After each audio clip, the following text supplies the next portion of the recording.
Gisteren was de grote dag voor Wij3, want ze presenteerden hun laatste nieuwe cd Halt euch vast. En dat gebeurde natuurlijk in Blerik, waar het raadhuis groot gevuld wordt. Het eerste exemplaar wordt overhandigd aan wielvestjes.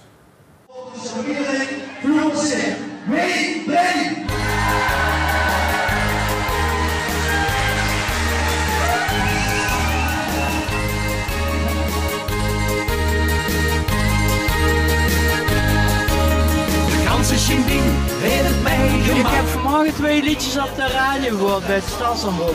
En vond ik wel hartstikke leuk.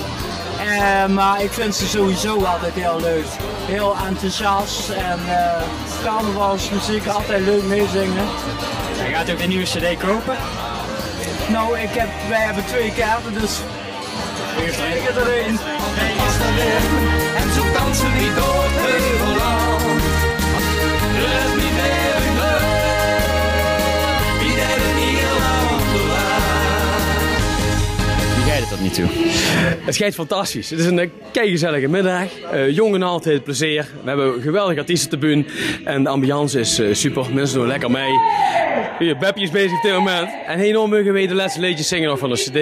En dan proberen we het mooie af te sluiten. En hopen we tenminste met een leuke cd in de hoes gaan. Het is met een grote eer de officiële eerste cd van Halt euch vast.